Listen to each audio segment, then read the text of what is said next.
بسم اللہ الرحمن الرحیم۔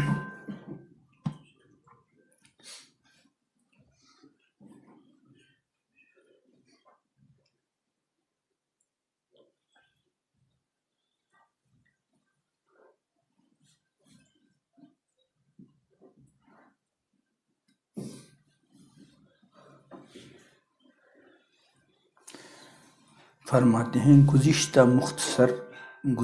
کل مختصر تفویض اور توکل کے بارے میں کچھ باتیں عرض کی تھیں، جن کا خلاصہ یہ ہے کہ تفویض کے معنی ہیں اپنا تمام تر معاملہ اللہ تعالیٰ کے حوالے کر دیا جائے کہ جو کچھ وہ کریں گے وہ ٹھیک ہوگا، یعنی جو تدبیر اختیار کرنی ہے وہ ساری تدبیریں اختیار کی، لیکن نتیجہ کس کے حوالے کر دیا؟ اللہ کے حوالے، کہ اللہ تعالیٰ کا جو کچھ فیصلہ ہوگا اسی میں کیا ہوگی؟ خیر۔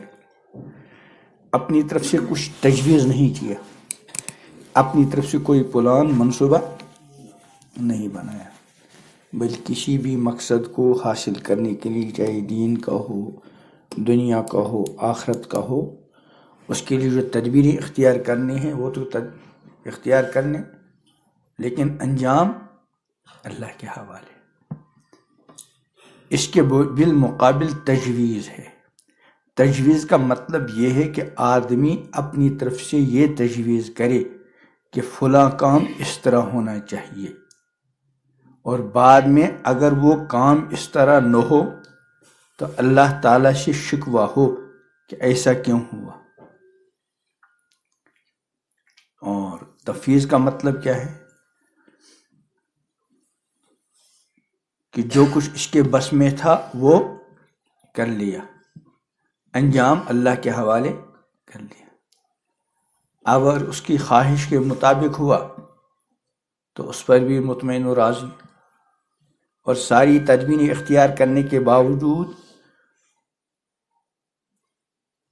اس کے موافق نہیں ہوا تب بھی اس پر کیا ہے؟ راضی۔ مثلاً آپ نے دوا استعمال کی اور یہ تجویز کیا کہ اس دوا سے مجھے ہر حال میں صحت ہونی چاہیے، چاہے کچھ ہو جائے، خدا نہ کرے اگر اس دوا سے فائدہ نہ ہو تو اللہ تعالیٰ سے شکوہ ہو جائے کہ یا اللہ فائدہ کیوں نہیں ہوا۔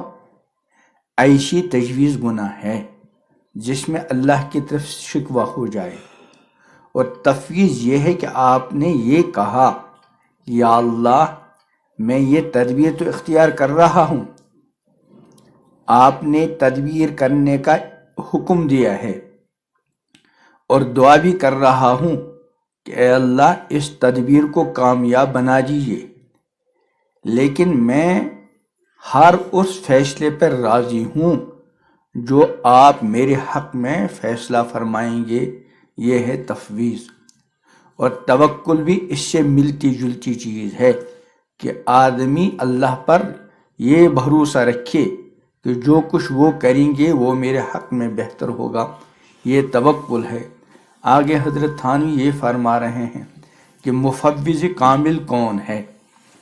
مفوض کامل وہ ہے کہ اگر عمر بھر اس کے کان میں یہ آواز آئے کہ انک من اہل الجنہ، کہ تو جنتی ہے، یا یہ آواز آتی رہے کہ انک من اہل النار، کہ تو جہنمیوں میں سے ہے، تو کسی وقت بھی عمل میں ذرہ بر بھی کمی نہ کرے، بدستور کام میں لگا رہے، نہ پہلی آواز سے بے فکر ہو کہ اب تو اللہ نے کہہ دیا، اللہ کی طرف سے آ گئی آواز کہ تو جنتی ہے، اب عمل میں کروں یا نہ کروں کام ہو گیا، تو عمل کرنا ہی چھوڑ دے۔ یا آواز آئی کہ انک من اہل النار، تم کچھ بھی کر لو تم کیا ہو؟ جہنمی، اب عمل چھوڑ دے کہ جب اللہ نے کر لیا فیصلہ تو اب عمل کرنا میرا بیکار ہے۔ چونکہ جنتی بنانا اور جہنمی بنانا یہ کس کا عمل ہے؟ اللہ کا، ہم اس میں مداخلت نہ کریں۔ بلکہ ہم کو جو کچھ کہا گیا ہم اس کو کریں، کہ جنت والے اعمال کو اختیار کریں اور جہنم والے کاموں سے اپنے آپ کو بچائیں۔ پھر اللہ کا ہمارے حق میں کیا فیصلہ ہوگا وہ اللہ کے حوالے کریں۔ یعنی ساری عمر عمل کر رہا ہے اور یہ آواز ساری عمر میں آ رہی ہے کہ تو جنتی ہے، جنت میں جائے گا، تب بھی یہ سوچ کر عمل میں کمی نہ کرے کہ جب جنت میں جانا ہی ہے تو عمل کرنے کی کیا ضرورت، اور اگر یہ آواز آ جائے کہ تو دوزخی ہے، دوزخ میں جائے گا، تب بھی یہ سوچ کر عمل میں کمی نہ کرے کہ دوزخ میں تو جانا ہے ہی، اب محنت کر کے کیا کرنا ہے، بلکہ اللہ کے حکم کے مطابق عمل کرتا رہے اور معاملہ اللہ تعالیٰ کے حوالے کر دے کہ یا اللہ فیصلہ آپ کا ہے، چاہے جنت میں بھیجیں یا جہنم میں بھیجیں، جو آپ کا فیصلہ ہوگا میں آپ کے سپرد کردہ ہوں۔ وَأُفَوِّضُ أَمْرِي إِلَى اللَّهِ إِنَّ اللَّهَ بَصِيرٌ بِالْعِبَادِ، کہ میں اپنا معاملہ کس کے حوالے کرتا ہوں؟ اللہ تعالیٰ اپنے بندوں کو خوب دیکھتا ہے۔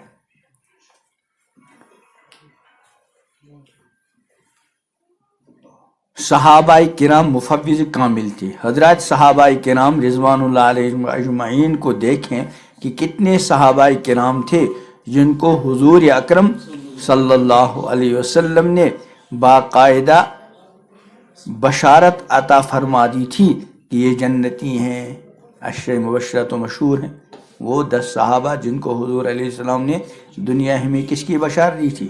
جنت کی۔ اس کے علاوہ بھی بہت سارے صحابہ کو انفرادی طور پر آپ نے جنتی ہونے کی بشارت دے دی تھی۔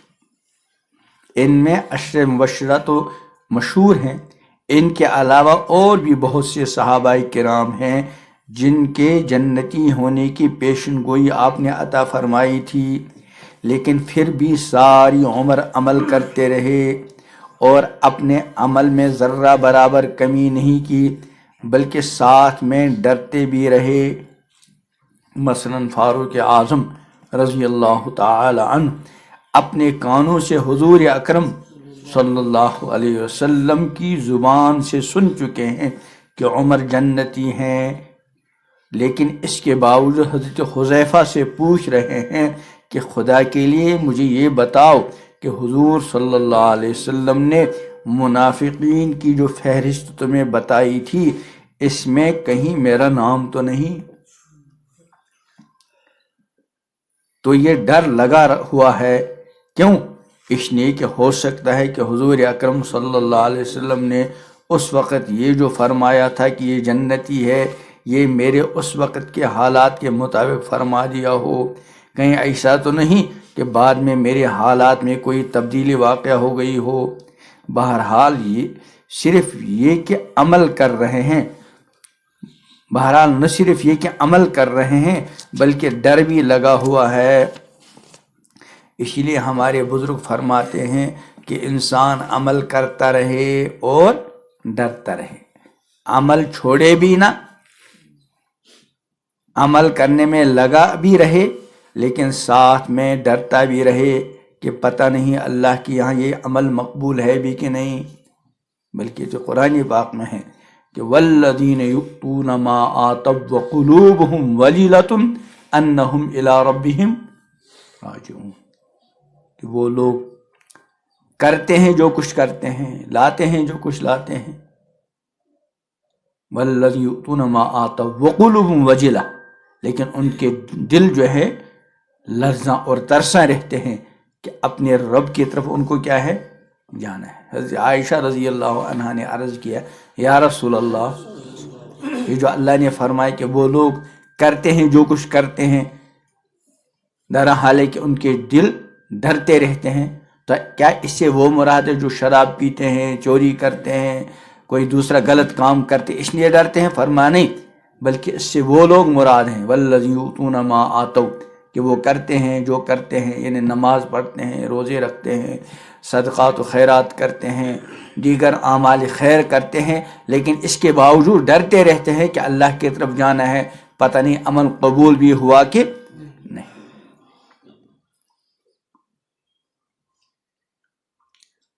لیکن ساتھ میں ڈرتا بھی رہے کہ پتہ نہیں اللہ کے یہاں یہ عمل مقبول ہے کہ نہیں. حضرت تھانوی رحمۃ اللہ علیہ نے ایک بزرگ کا واقعہ لکھا ہے کہ وہ روزانہ تہجد کی نماز کے لیے اٹھا کرتے تھے. روزانہ کا معمول تھا. ایک مرتبہ تہجد کی نماز کے لیے اٹھے، وضو کے لیے لوٹا اٹھایا، لوٹے میں پانی بھرا تو اس وقت اللہ کی طرف سے آواز آئی کہ نہ تیرا وضو قبول، نہ تیرا اٹھنا قبول، نہ تیری نماز قبول، نہ تیرا تہجد قبول. ان بزرگ نے وہ آواز اپنے کانوں سے سنی اور لوٹا اٹھا کر وضو کیا، نماز کے لیے کھڑے ہو گئے، معمول کے مطابق نماز تہجد ادا کی. اگلی رات جب نماز تہجد کے لیے اٹھے اور تیاری شروع کی تو پھر آواز آئی کہ نہ تیرا اٹھنا قبول، نہ وضو قبول، نہ نماز قبول. یہ آواز سنی، پھر اٹھے، وضو کیا اور حسب معمول اطمینان سے نماز ادا کی. 3 دن تک یہ آواز سنی. ان کے شاگرد جو ان کے ساتھ ہی خدمت کے لیے رہتے تھے وہ بھی آواز سنتے تھے. بالآخر شاگرد نے کہا حضرت یہ آواز روزانہ آ رہی ہے کہ نہ تیری نماز قبول، نہ تیرا وضو قبول، نہ تیری تہجد قبول، کچھ بھی قبول نہیں، تو پھر آپ اتنی محنت اور مشقت برداشت کیوں کر رہے ہیں کہ راتوں کو اٹھ رہے ہیں، نماز ادا کر رہے ہیں؟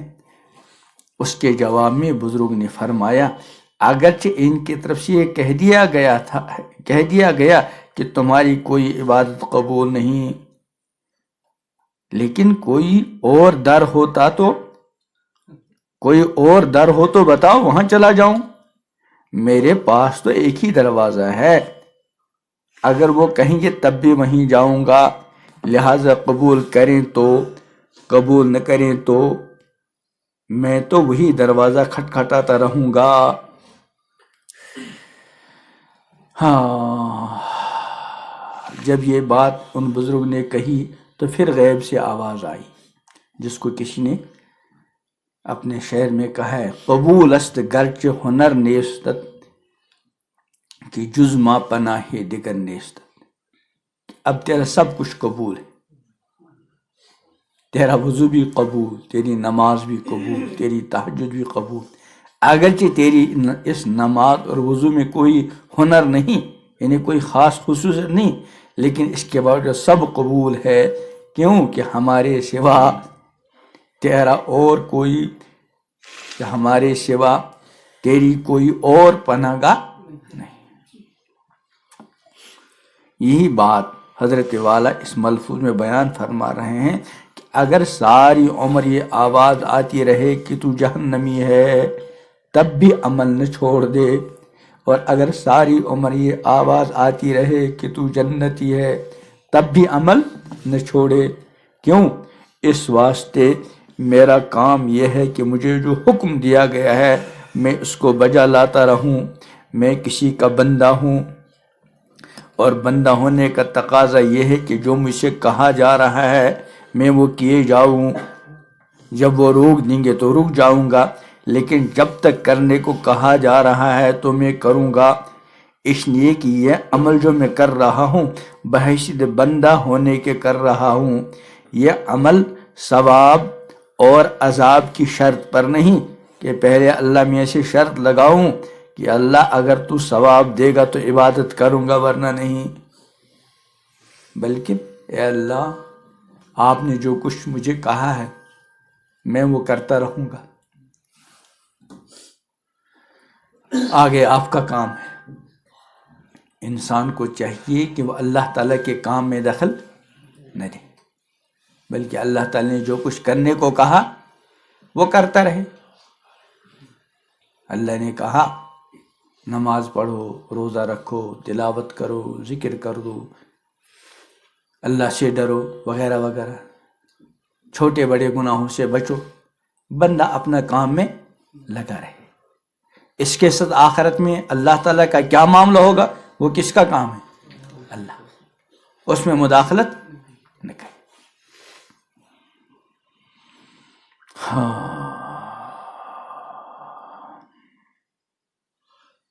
اگر اللہ تعالیٰ کے ساتھ یہ شرط لگائی تو یہ پھر بندگی کیا ہوئی؟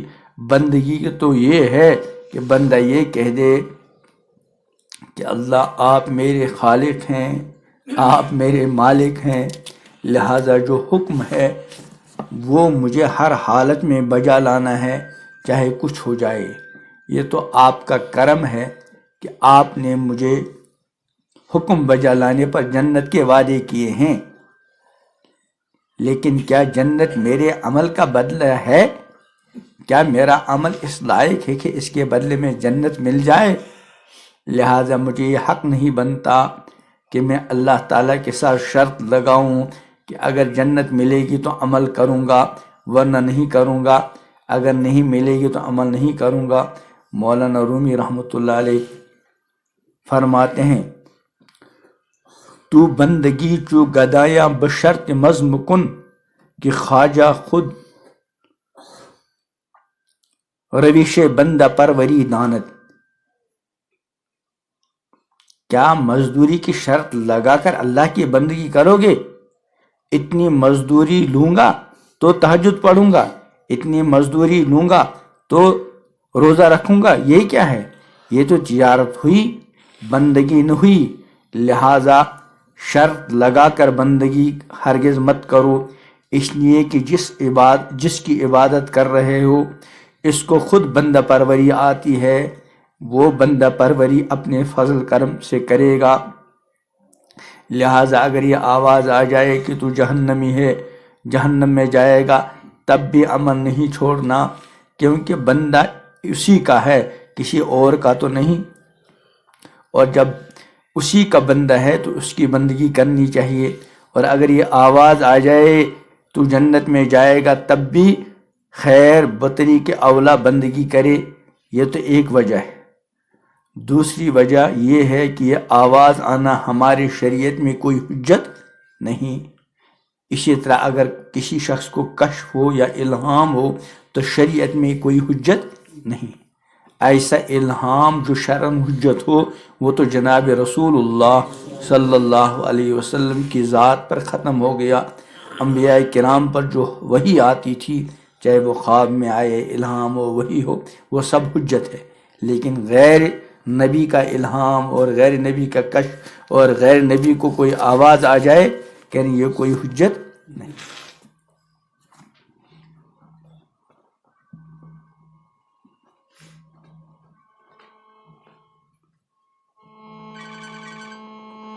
ہلو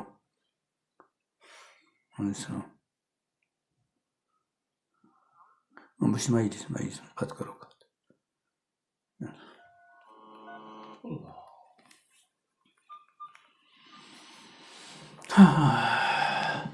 خلاصہ کی تفویض کا مطلب کیا ہے کہ اپنا معاملہ کس کے حوالے کر دیں، چاہے دنیوی معاملات ہوں یا اخروی معاملات۔ طالب علم پڑھ رہا ہے، خوب محنت کرے،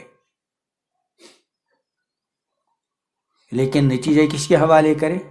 اللہ، کہ میرا کام ہے محنت کرنا، پھر میں پاس نکلوں یا فیل نکلوں یہ میرے اختیار میں۔ اب جو بھی نتیجہ سامنے آ گیا وہ افوض امری اللہ، پڑھ لیا، یہ ذہن میں تھا کہ ملازمت مل جائے گی، اس نے اپنی طرف سے کوشش بھی کی لیکن نہیں ملی، تو وہ افوض امری، میں اپنا معاملہ۔